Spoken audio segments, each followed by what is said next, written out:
एक म्यूजियम बन रहा था, उसका नाम था मुगल म्यूजियम। मैंने कहा भी मुगल म्यूजियम आज के दिन पे, मैंने कहा इसका नाम छत्रपति शिवाजी महाराज का म्यूजियम रखो। औरंगजेब को उन्होंने तड़पने और मरने के लिए ऐसा छोड़ दिया कि आज तक कोई पूछ नहीं रहा है। सर वहां से वो सुनने में आ रहा है कि जो मुगल्स थे उनके बारे में जो कुछ टेक्स्ट बुक्स में वो हटाया जा रहा है। डिफेंस कॉरिडोर भी छत्रपति शिवाजी महाराज को ही समर्पित है। वहां से मुगलों की हिस्ट्री को निकाला जा रहा है। मैं ठीक है, निकालना चाहिए उनको, मैं समझता हूँ। औरंगजेब ने भी मारा, क्या कर लिया औरंगजेब ने? कितनों को मार लिया। तुम्हारी तो कोई औकात ही नहीं है। योगी आदित्यनाथ जी ने एक स्टेटमेंट दी है कि अगर किसी ने इंडिया में रहना है तो उसके लिए नेशन फर्स्ट होनी चाहिए। जुल्म किया, बहुत जुल्म किया उन्होंने, थोड़ा सा जुल्म नहीं किया, बहुत ज्यादा जुल्म किया। मैं एग्री करता हूँ, मेरे वो हीरो नहीं है, मेरे हीरो नहीं है। मैं इस पे पहले मैं करेक्शन कर दूं, मेरे हीरो नहीं है वो, मेरी नजर में वो इन्वेडर थे। लेकिन भाई हमारी पहचान है राम से, कृष्ण से, शिव से, यही हमारी पहचान के वो है। बिल्कुल कंडेम करें कि मुगलों ने जो किया था गलत किया था उन्होंने, बिल्कुल। उससे एक और तकवीत है, आपकी आने वाली नस्लें ये भी सीखेंगी कि हमने दोबारा ऑपरेशन एक्सेप्ट नहीं करना। इतनी बार लड़ाई लड़ चुका है, 73,000 लोगों ने, 93,000 लोगों ने सरेंडर कर दिया। आपने वो ऑरेंज ड्रेस, वो एक खास सैफरॉन कलर में वो बस आपको नजर आएंगे। और मैं जस्ट देख रहा था कि how much he is impacting and influencing. हमारा संबंध छत्रपति शिवाजी महाराज से है, हमारा संबंध मुगलों से नहीं है।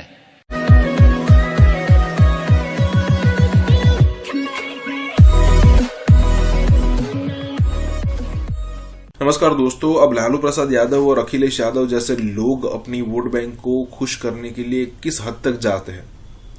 देखिए, अखिलेश यादव ने कुछ समय पहले जब वो चीफ मिनिस्टर था, तब उसने हज हाउस बनाया था, कुछ करोड़ों की लागत से बना था। उसके बाद उसने मुगल म्यूजियम बनाने की बात की, लेकिन भाई साहब की सरकार पलट गई। फिर आ गए योगी आदित्यनाथ, उनके ध्यान में आया कि भाई ये मुगल म्यूजियम क्यों बन रहे हो। उन्होंने तुरंत चेंज करवाया और बना दिया छत्रपति शिवाजी महाराज म्यूजियम। देखिए, ऐसी होनी चाहिए। अगर मान लीजिए आपकी हिस्ट्री है कुछ, तो पढ़ा उसके बारे में, लेकिन उसको मतलब यहाँ पर ग्लोरिफिकेशन क्यों किया जा रहा है? जस्ट बिकॉज कि आपकी एक वोट बैंक है, उस वोट बैंक को आप मेंटेन करना चाहते हो, लेकिन सामने बोल जाते हो कि मेजोरिटी जो है वो अच्छा फील नहीं कर रही है। अगर उनको एक अच्छा लीडर यहाँ पर मिल गया तो फिर आपके लिए दिक्कत हो जाएगी। और यही हुआ है। 2014 में प्रधानमंत्री मोदी के नाम पर एक लीडर मिला, यूपी में अगर आप काउंट करो तो योगी के नाम पर एक लीडर मिला 2017 में। बस चल रहा है तब से इन सबका आर रोना।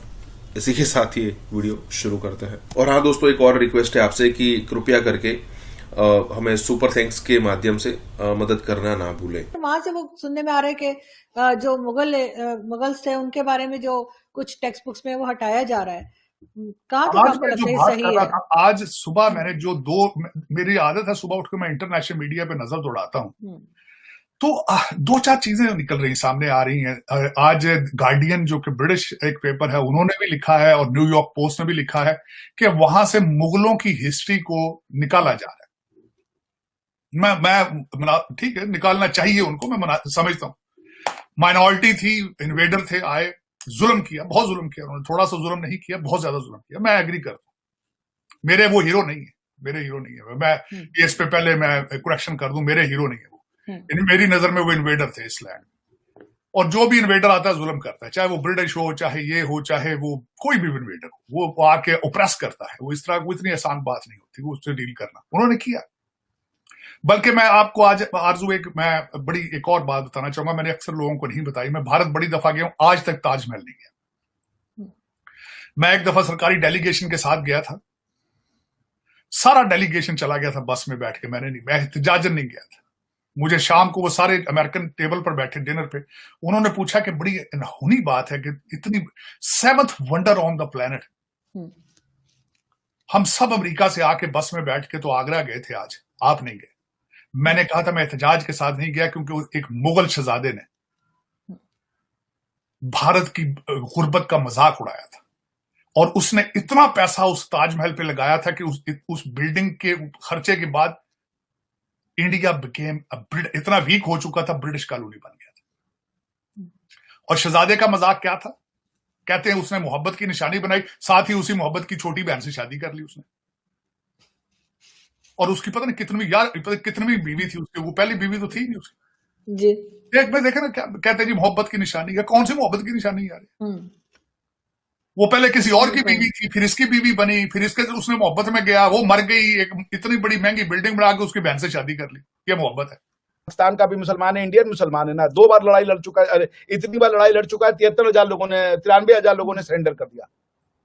चूंकि यहाँ का जो हिंदू समाज है, ये चूंकि वो इनको अपना ही मानता है, ये हमारे अपने हैं, इसलिए वो नहीं बोलता कि हम देख लेंगे, हम दबा देंगे हमारे पास। वो भी कह सकता है कि हम तो 100 करोड़ है, तुम्हें अपने पैरों के जूती के नीचे दबा देंगे। कभी नहीं आता ये बयान। अगर उसको फोर्स से लेना होता हिंदुओं को, तो वो नहीं जाते 500 साल ये लड़ने के लिए कोर्ट में, और या काशी विश्वनाथ के लिए कोर्ट में नहीं जाते। इतनी पॉपुलेशन है कि वहां जाते, मस्जिद तोड़ते और मंदिर बन जाता, आप कुछ नहीं कर पाते। ये पागलपन की बातें हैं।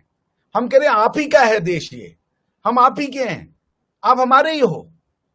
सही। अगर आप ये बात कह दो कि भाई ठीक है यहां का ही मंदिर ले लो, हम आपको उससे भव्य मस्जिद बना के देंगे। कोई नहीं कह रहा मस्जिद छोड़ो, आप उससे बड़ी, उससे दोगुनी साइज की मस्जिद मैं अपनी 4 महीने की सैलरी देने को तैयार हूं, मैं दूंगा। आपकी मस्जिद कहीं नहीं जाएगी। आपको भी पता है मस्जिद टूटती है, एक जगह से दूसरी जगह शिफ्ट होती है।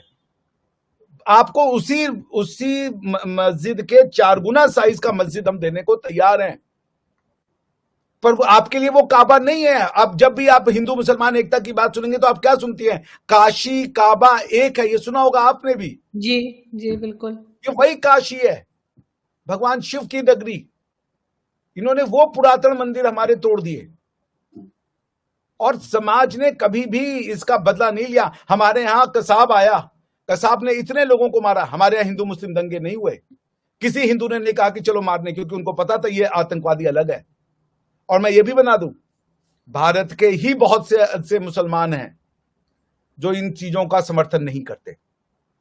ये वो हैं जो शोर कर रहे हैं, लेकिन जो साइलेंट मेजॉरिटी ऑफ मुस्लिम है उसको पता है, और वो इस बात का सपोर्ट करती है कि ये मंदिर दे देने चाहिए। और मैं भी ये मानता हूं कि काशी और मथुरा को दे देना चाहिए। बाकी कोई जरूरत नहीं है, जो हो गया हिस्ट्री में, अब उस पर आगे हम भूलने को तैयार हैं। बट काशी और मथुरा हमारी आइडेंटिटी की वो है, ये गुलामी का निशानी है भाई। औरंगजेब कौन होता है इन मंदिरों को तोड़ने वाला? औरंगजेब कौन होता है कि हमारी बिलीफ सही? सर लोगों को समझाएंगे कैसे? वो जो आज लड़ रहे थे टीवी चैनल पे भी मैंने देखा, इस किस्म के लोगों को कैसे फिर क्या होगा? वायलेंस तो नहीं होगी? फेस टीवी पे मत जाइए, टीवी पे मत जाइए, जो बोल रहे हैं उस पे मत जाइए। नीचे जो बहुत बड़ी साइलेंट मेजॉरिटी है जो सपोर्ट करती है, धीरे धीरे इनके अंदर भी चेतना आ रही है। आपसे कोई मस्जिद नहीं छीन रहा, आपको मस्जिद दी जाएगी।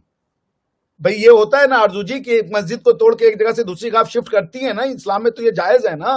प्रॉफिट मोहम्मद की मदीना की मस्जिद को तोड़ के एक जगह से दूसरी जगह शिफ्ट किया गया था। बिल्कुल। तो हम कहां कह रहे हैं कि हम आपसे मस्जिद ले रहे हैं आपकी? हम आपसे मस्जिद नहीं ले रहे हैं। अयोध्या में भी मस्जिद नहीं ली, आपको दूसरी जगह दे दिया। वहां पे आज ही हुआ कि वो मक्का के जो वहां से वो आ रहे हैं स्टोन फाउंडेशन स्टोन लेकर,